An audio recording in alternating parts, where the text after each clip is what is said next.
Gold, trusted gold buyers. మీరు తాకట్టు పెట్టిన బంగారాన్ని విడిపించి ఈ రోజు ఉన్న మార్కెట్ ధరకు కొనబడను. నమస్కారం, వెల్కమ్ టు ఐ డ్రీమ్. నేను మీ సంగీత. వెస్ట్ జర్మన్లో ఒక ప్రైవేట్ హాస్పిటల్లో నైట్ షిఫ్ట్లో ఉంటున్న మేల్ నర్స్ చేసిన ఒక పని ఎంతో మంది హృదయాలను కలిచివేసింది. అదేవిధంగా ఆయన చేసిన పనిని కోర్టు విచారణ చేసిన తర్వాత అతనికి యావజ్జీవ కారాగార శిక్ష కూడా విధించడం జరిగింది. అసలు ఏం జరిగింది అనేది మనం ఒక్కసారి తెలుసుకుంటే, ఆ మేల్ నర్సు ఒక ప్రైవేట్ హాస్పిటల్లో నైట్ షిఫ్ట్ చేస్తూ ఉంటాడు. చేస్తున్న సమయంలో ఎవరైతే అనారోగ్యంతో, అంతేకాకుండా వృద్ధులు ఉంటారో వారు నైట్ సరిగ్గా నిద్రపోనివ్వట్లేదు, ఎక్కువగా పని పెంచుతూ ఉన్నారు అన్న ఉద్దేశంతో ఆ పని ఒత్తిడిని తగ్గించుకోవాలి అన్న కారణంగా డిసెంబర్ 2023 నుంచి మే 2024 వరకు కూడా అందులో 10 మంది పేషెంట్స్ను అతను చంపేయడం జరిగింది. అయితే ఇది మర్డర్ కేసు కింద కన్సిడర్ అవుతుంది. కాబట్టి అది తెలిసిన వెంటనే, అంటే ఒక్కసారి ఇది ఎలా బయటికి వచ్చింది అంటే, ఎందుకని ఈ షిఫ్ట్లో ఉన్నప్పుడు ఒక పేషెంట్ కంపల్సరీగా చనిపోతూ ఉన్నారు, ఈ పేషెంట్ నైట్ పూట సరిగ్గానే ఉంటున్నారు, ఇతని బీపీ కానివ్వండి, షుగర్ లెవెల్స్ కానివ్వండి, అదేవిధంగా హార్ట్ బీట్ కానివ్వండి, ప్రతిదీ చాలా కరెక్ట్గా ఉన్నా కూడా ఎందుకని ఉదయానికల్లనే మరణించడం జరుగుతుంది అని చెప్పేసి అతన్ని ఒక్కసారి చూసిన తర్వాత పోస్ట్ మార్టం చేసేటప్పుడు కూడా తెలిసింది ఏంటంటే, దిండు పెట్టేసి గట్టిగా అదమడం వల్ల ఊపిరి ఆడక చనిపోవడం జరిగింది అని చెప్పేసి అక్కడున్న డాక్టర్స్ నిర్ధారించుకొని, అచ్చా ఇది నైట్ షిఫ్ట్లో ఉన్న ఈ పర్సన్ వల్లనే జరుగుతుంది, ఈ మేల్ నర్స్ని మాత్రమే మనం ఇక్కడ అలర్ట్ చేస్తున్నాం కదా అని చెప్పేసి దాన్ని చూసి ఇమీడియట్గా పోలీసులకు ఇన్ఫర్మేషన్ ఇవ్వడము, పోలీసులు వచ్చి అరెస్ట్ చేయడము, ఆయన మీద మర్డర్ కేసు పెట్టడము, ఐపీసీ సెక్షన్ 302 కింద దాంట్లో యావజ్జీవ కారాగార శిక్ష విధించడం అనేది జరిగిపోయింది. అంటే ఇలా చూసుకుంటే ఎప్పుడైనా సరే పని ఒత్తిడి ఉంది అనుకున్నప్పుడు మేనేజ్మెంట్కు చెప్పైనా, లేదు అనుకుంటే పని ఒత్తిడిని తగ్గించుకోవడం కోసమైనా సరే మనకు వేరే ప్రాసెస్ ఉంటుంది. అలా కాకుండా కుటుంబ సభ్యులు ఆరోగ్యం బాగా లేదు, ఎలాగైనా సరే మా వారు మాకు సంబంధించిన కుటుంబీకులు మంచి ఆరోగ్యంతో ఉండాలి, ఇంట్లో కలివిడిగా తిరగాలి అన్న ఉద్దేశంతో హాస్పిటల్లో అనారోగ్యం రాగానే చేర్పించేసి వారికంటూ ఒక అటెండర్ను అసైన్ చేస్తూ ఇలా ఉంటున్న సమయంలో లోపల ఏం జరుగుతుందో తెలియదు. ఏసీ రూమ్లలో పెడతారు వాళ్ళని, మొత్తం ఆ వార్డులోకి లోపలికి వెళ్ళాలి అంటే విజిటింగ్ అవర్స్ అని చెప్పేసి పెట్టడం జరుగుతుంది. ఇక ఉదయం పూట అంత బాగానే ఉంటున్నారు, రాత్రి సమయంలో అంత ఏదైతే లాస్ట్ విజిటింగ్ అవర్ ఉంటుందో ఆ టైంలో విజిట్ చేసుకుంటున్నారు, వచ్చేసి మాట్లాడి అంతా ఓకే ఉంటుంది. మార్నింగ్ కల్లా చనిపోయారు అన్న వార్త వినగానే వాళ్ళ హృదయం ఎంత బాధపడుతూ ఉంటుంది. అయితే ఇలాంటి సంఘటనలు చోటు చేసుకోవడంతో అక్కడ ఎంక్వైరీ చేపడితే ఇలా జరిగింది అని చెప్పేసి ఆ మేల్ నర్స్ని వాళ్ళు కూడా ఐడెంటిఫై చేశారు. అదంతా ఓకే, కానీ ఇలాంటివన్నీ కూడా చోటు చేసుకుంటున్నాయి. ఎప్పుడైనా సరే పని ఒత్తిడి అన్ని ప్లేసులలో అన్ని చోట్లలో ఉంటుంది.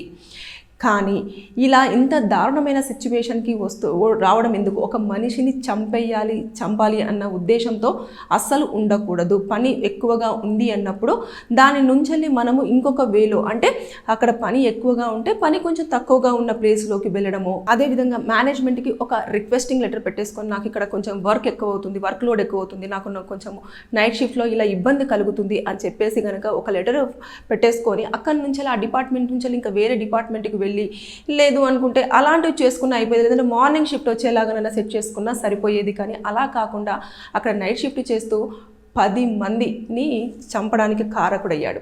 అంటే ఒకరి చంపినా, ఇద్దరిని చంపినా కూడా అది మర్డర్ కేసు కిందనే రావడం జరుగుతుంది. కాబట్టి ఇంతమందిని చంపారు కదా, ఒకటే శిక్షణ అంటే యాక్చువల్గా యావజ్జీవ కారాగార శిక్ష అంటే దాదాపుగా ఇంకా జీవిత ఖైదు అన్నట్టు, జీవితాంతం అతను జైల్లోనే ఉండాలి, ఆ జైల్లోనే శిక్షణ అనుభవిస్తూ ఉండాలి.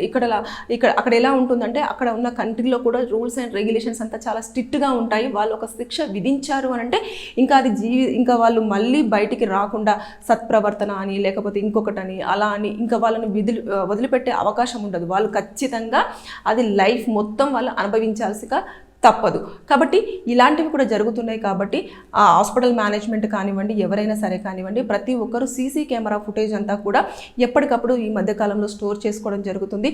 ఇది అక్కడ ఆ కంట్రీలోనే జరిగింది కదా, ఇక్కడ జరగట్లేదు అని చెప్పేసి కూడా కదా, కొన్ని రీల్స్ చూస్తుంటే మనకు తెలుస్తూ ఉంటుంది. అంటే వాళ్ళు సరిగ్గా మాట వినకపోవడం, కొంచెము ఏజ్డ్ వాళ్ళు ఏం చేస్తారంటే చెప్పిందే చెప్పడం, అదేవిధంగా కొంచెం సతాయిస్తూ ఉంటారు, అంటే చిన్న పిల్లల్లాగా మారాం చేస్తూ ఉంటారు. అప్పుడు ఏం చేస్తారంటే కొంతమంది సిస్టర్స్ మాత్రం చాలా ఓపికగా బేసిక్గా వాళ్ళని ఇంట్లో వాళ్ళు చూసుకున్నంత దానికంటే ఎక్కువగా బాగా చూసుకొని వాళ్ళు ఏమన్నా డైపర్లు చేంజ్ చేయాలన్నా లేకపోతే వారికి ఇంజెక్షన్స్ ఇవ్వాలన్నా మెడిసిన్ ఇవ్వాలన్నా కూడా వారితో మాట్లాడి చిన్న పిల్లల్లాగా బిహేవ్ చేస్తూనే కొంతమంది సిస్టర్స్ అనేది వాళ్ళకు ట్రీట్మెంట్ అంటూ ఇస్తూ ఉంటారు. అదేవిధంగా డాక్టర్స్ కూడా వాళ్ళను ట్రీట్ చేసే విధానం కూడా చిన్న పిల్లల్ని చేసినట్టుగానే ఉంటుంది.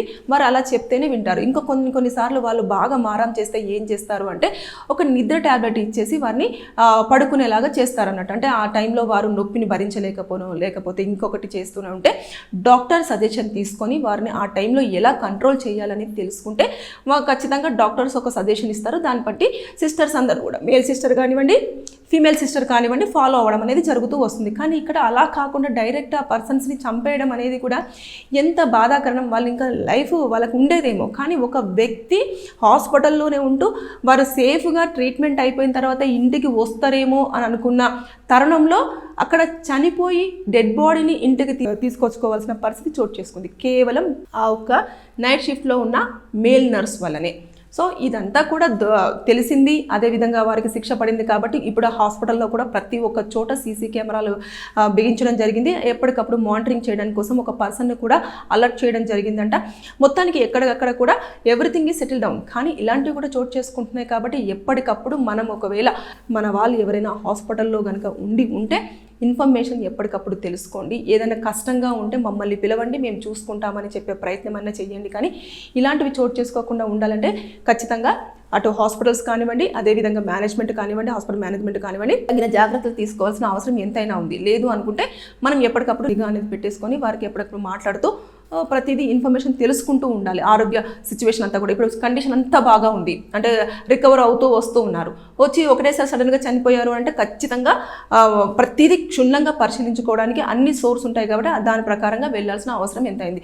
కాకపోతే ఇక్కడ వెస్ట్ జర్మనీలో జరిగిన సంఘటన మాత్రం ఎంతో మంది హృదయాలను కలిచివేసింది. అంటే అటు వృద్ధులు కానివ్వండి, అనారోగ్యంతో ఉన్న వాళ్ళు ఎలాగైనా చనిపోతారు కాబట్టి చంపేస్తే ప్రాబ్లం లేదు అనుకున్నాడు. కానీ అతనే వెళ్ళి యావజ్జీవ కారాగార శిక్ష అనుభవించాల్సిన పరిస్థితి తెచ్చుకున్నాడు. సో ఇలాంటివి కూడా జరుగుతున్నాయి కాబట్టి జాగ్రత్తగా ఉండాలి. హాస్పిటల్స్ దగ్గరైనా ఎక్కడైనా సరే మన వాళ్ళను మంచిగా చూసుకునే దానికి మనం రెడీగా ఉండాలని చెప్పేసి నేను ఈ వీడియోలో కోరుకోవడం జరుగుతుంది. Thank you. And for more videos, Please subscribe to iDream. Please subscribe to iDream. Please subscribe iDream. And please subscribe to iDream. For more videos, subscribe to iDream. please like, share and subscribe to the channel. Congratulations, iDream. Subscribe to iDream. Subscribe to iDream. So subscribe to iDream Media. iDream की iDream team अंदर की huge congratulations. Please subscribe iDream Media. Please subscribe to iDream. Subscribe iDream. Please subscribe to iDream. iDream అంటే నా కళల channel subscribe చేసుకున్న నోరు తిరుగుతలేదు, మీరైతే గంట గుర్తు కొట్టండి. For more such videos, please subscribe to iDream.